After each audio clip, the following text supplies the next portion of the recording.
and the least candidate on the Glasgow list. Therefore, it is a total privilege and indeed a personal honour to welcome him to speak this evening. Let me invite our comrade, our brother and our dear friend to the mic, Tommy Sheridan.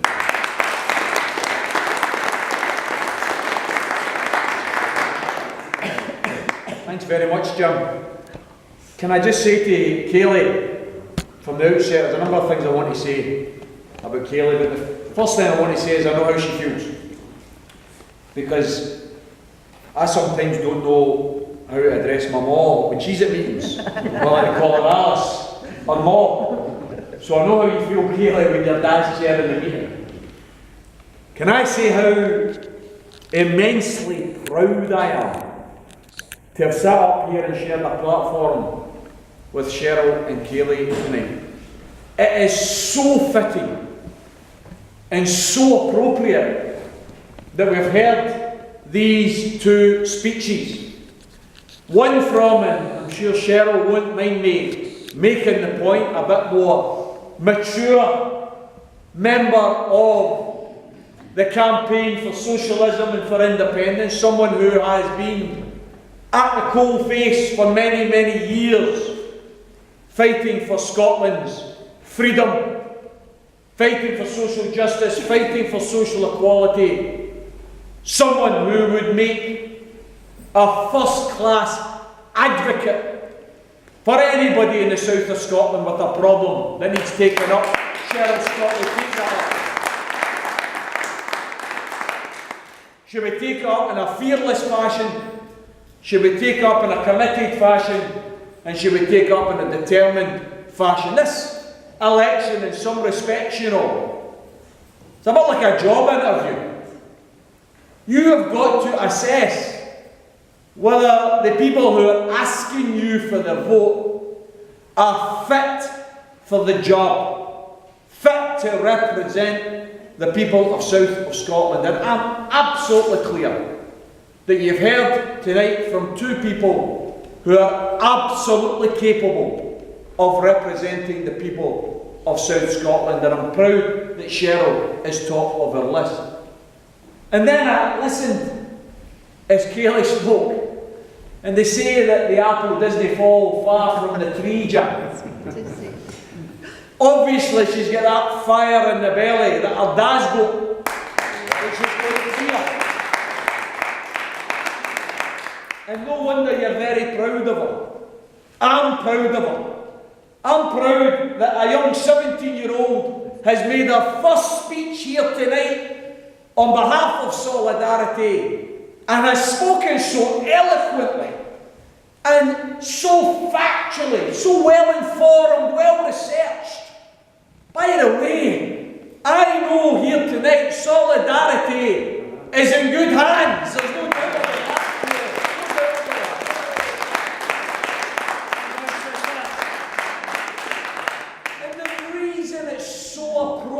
Tonight of all nights, to have listened to these two speeches from Cheryl and from Kayleigh is because it is right and fitting tonight that we celebrate the contribution of ordinary women who can achieve extraordinary things tonight.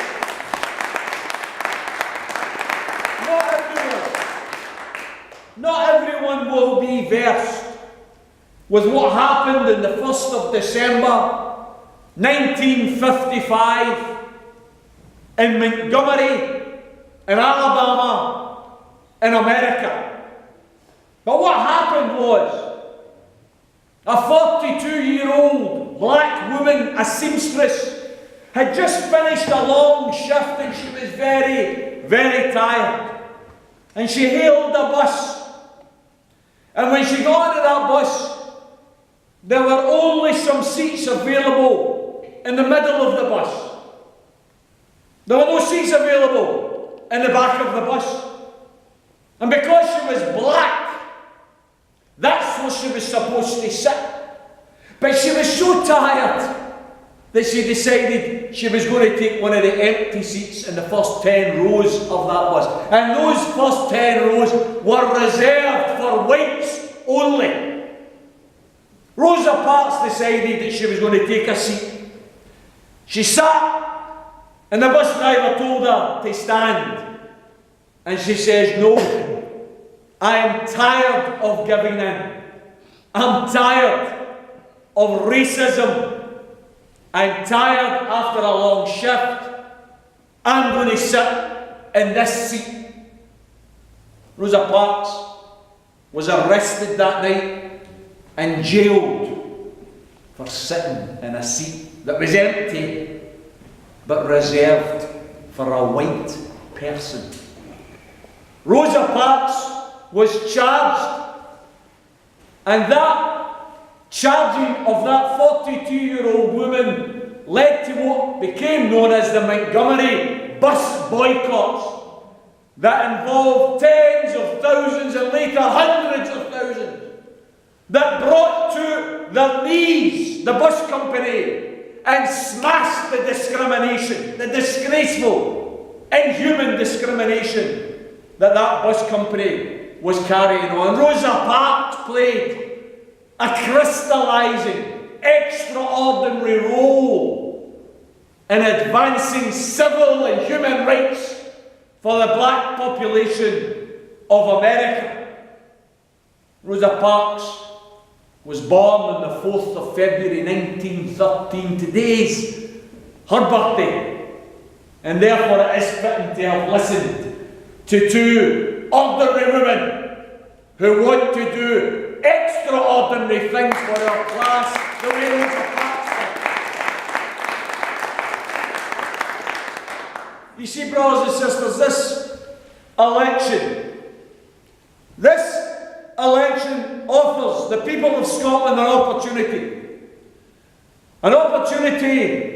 that only comes around every so often, an opportunity to galvanise the vote of those who believe that Scotland is big enough, Scotland is smart enough, Scotland is rich enough, and that Scotland is brave enough to stand on its own 2 feet as an independent country.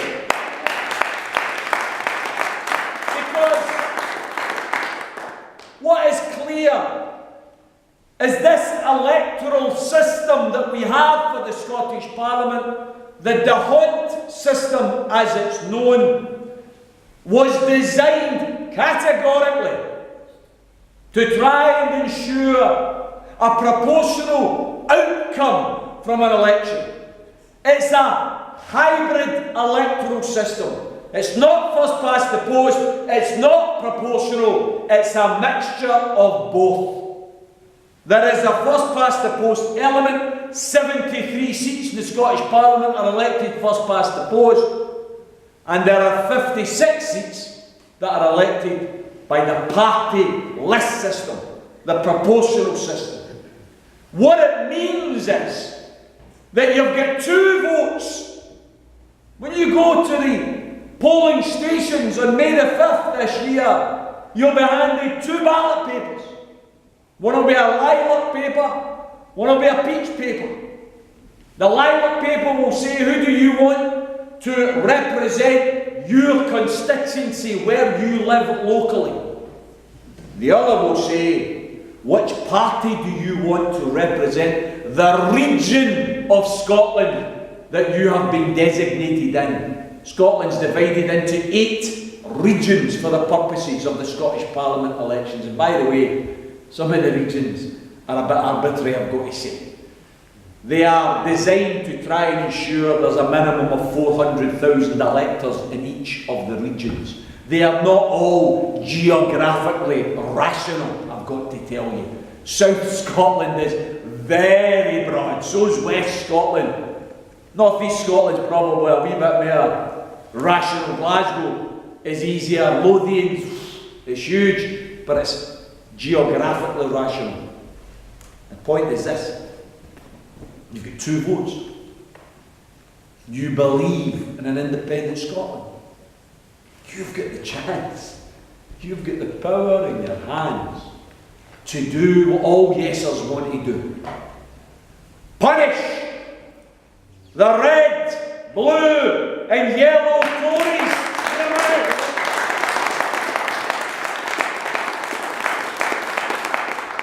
Punish Labour, the Tories, the Liberals, who dared to join together and bitter together to crush the dreams and the aspirations of ordinary people across Scotland, to tell us we weren't good enough, to tell us we weren't big enough, to tell us we weren't smart enough to run our own affairs. Will you never have the power to electorally annihilate the red, yellow and blue Tories? Because if the people of Scotland are prepared to give their first vote for independence and vote SNP, and give their second vote to solidarity or one of the other pro-independence, anti-austerity parties that are standing, then we can ensure the election of a Scottish Parliament that maximises the number of independence MSPs and minimises the number of unionists in that Parliament.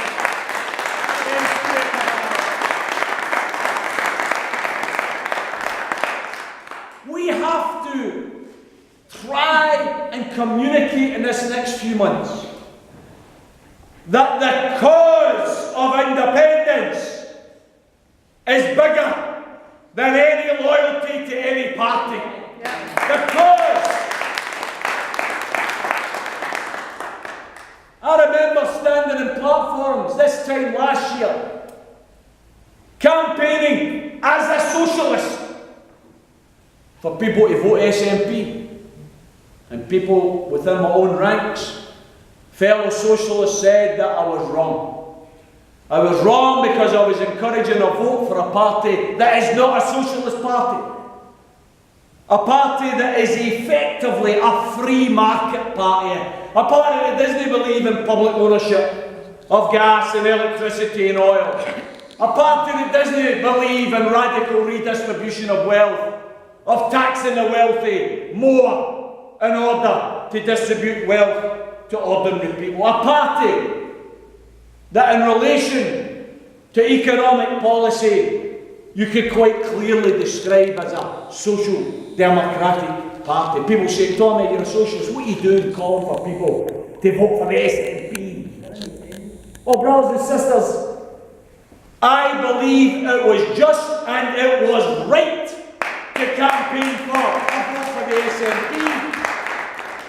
Because last year we only had one vote, one chance, one vote to unite the Yes family and do to them what the Unionists did to us. And we done it. Because they stuck together, didn't they, during the referendum to try and crush our dreams.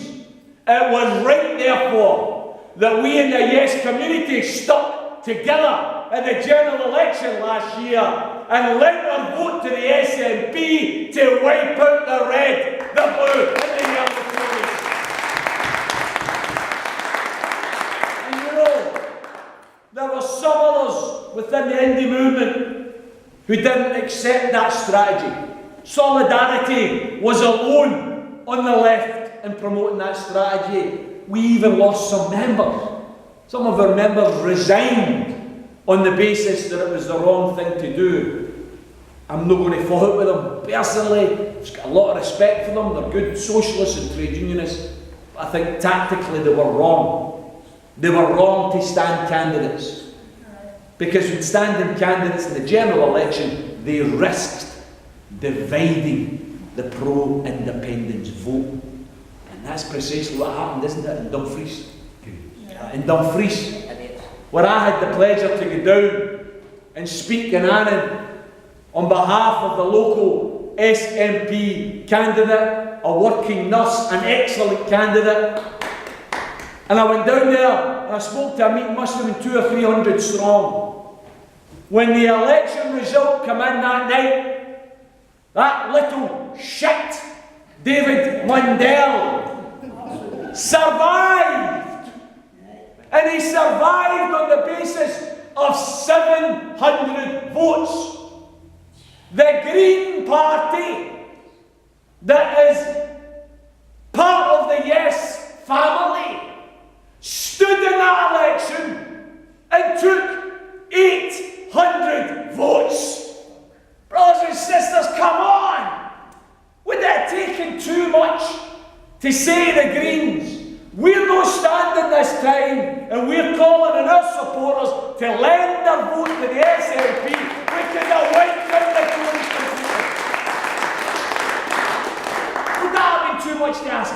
What did the Greens achieve? Nothing. 800 votes, they achieved nothing. Absolutely nothing. What could they have achieved? They could have achieved the victory of wiping every Tory off the electoral map of Scotland. That was an opportunity missed. Brothers and sisters, that was last year. Solidarity put cause before party. That's what we did. This year, there is a different electoral system. And if you win votes first past the post, that undermines your votes that you get in the list system. That's what the proportional element's all about. In the city of Glasgow, give a concrete example, easy. Easy because the SNP are going to win all 9 of the constituencies in Glasgow. In fact, the truth is, and if you look at the latest poll out today, this is the 10th opinion poll since September last year that has put the SNP at a minimum of 50% and as high as 59% in the polls. All of the predictions are the SNP are going to win between 70 and 73 of the first past the post seats. That's just what's going to happen. Some people who are trying to, I think, engage in political gymnastics are saying, oh, but wait a wee minute, what if we can't believe the polls? It's convenient to try and use that argument. We're not just using the argument of the opinion polls, we're using the argument of the real polls. The real poll in May last year and the real polls of every single by-election since last year. Every single by-election. It is without doubt the case that the SNP are going to romp home and there's going to be a majority SNP government after May the 5th. That's clear. But if you look at a city like Glasgow and you approximate the vote, 200,000 people vote SNP first past the post. They win all 9 seats. 200,000 people vote SNP in the list system.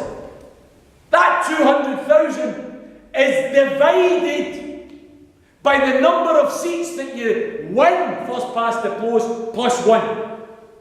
So that 200,000 votes in Glasgow is going to get divided by 9 seats plus 1, going to get divided by 10.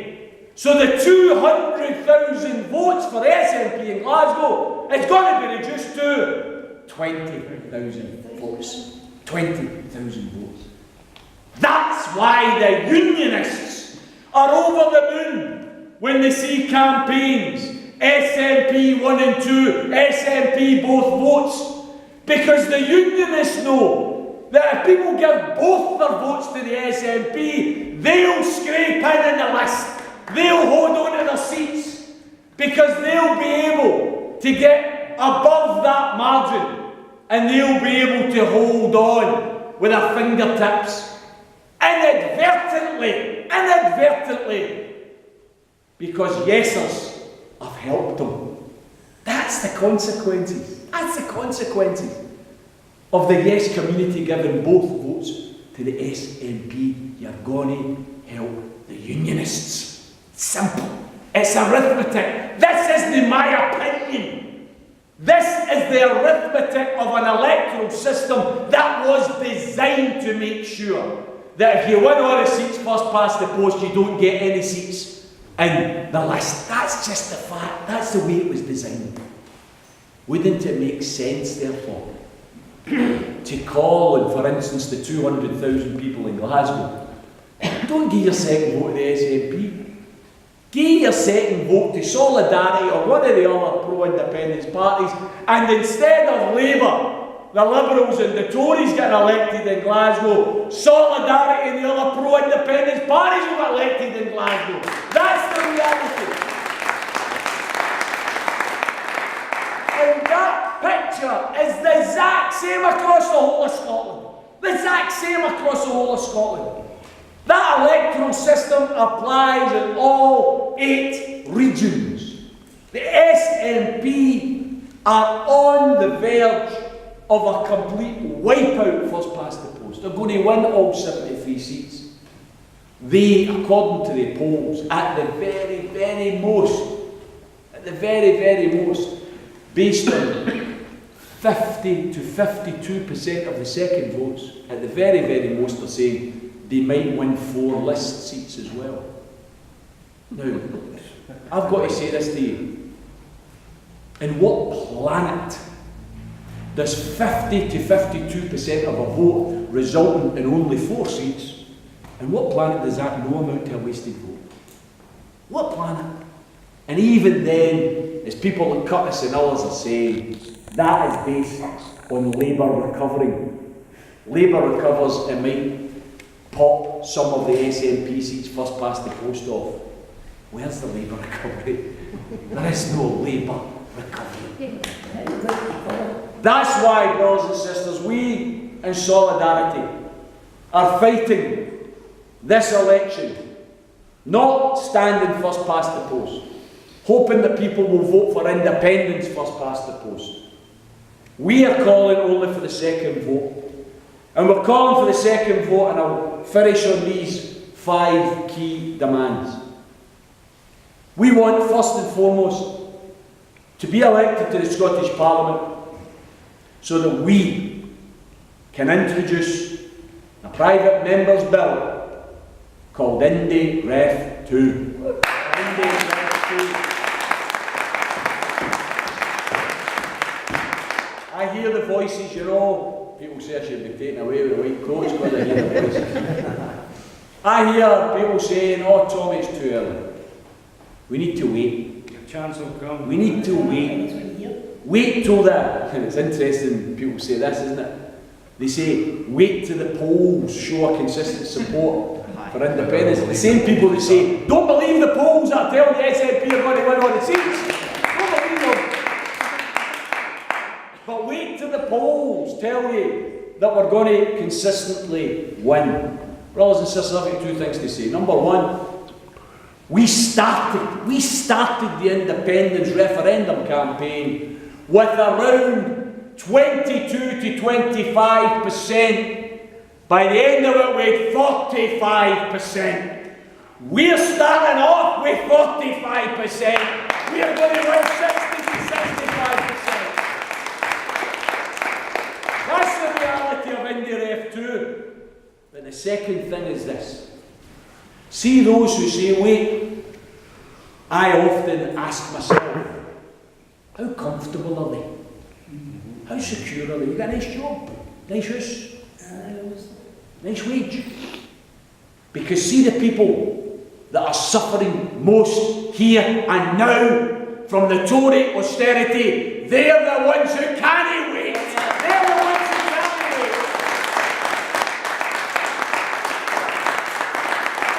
And they're the ones that Solidarity wants to give a voice to. You see, if we're elected to that Scottish Parliament and the first thing we do is introduce a private member's bill for Indy Ref 2, what's the SNP going to do about it? What are they going to do? Are they going to say, no, we're not supporting that?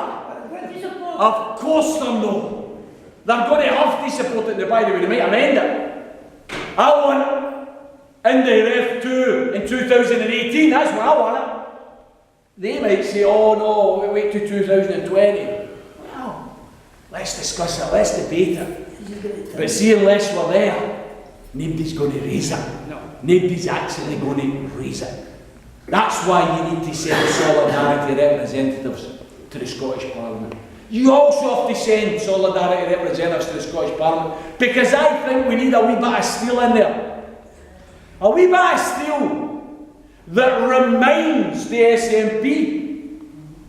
By the way, you won a marvellous victory last year. 56 out of 59 seats. Absolutely incredible. That was a mandate for independence. That was a mandate. That was a mandate to get rid of nuclear weapons. I'll tell you what else it was a mandate for. It was a mandate to defy austerity. It was a mandate. Let's recall the meetings. Let's recall the TV appearances. That election was fought on opposition to Tory austerity, to Tory cuts. The SNP says, vote for us. We are the anti-austerity party. I backed them on that basis. I backed them on that basis, and I bet millions of people backed them on that basis. The point is this, brothers and sisters. We know, we're no daft. We know the Scottish Parliament doesn't want to cut the budgets of the 32 local authorities across Scotland. We know that. Don't try and teach us to suck eggs.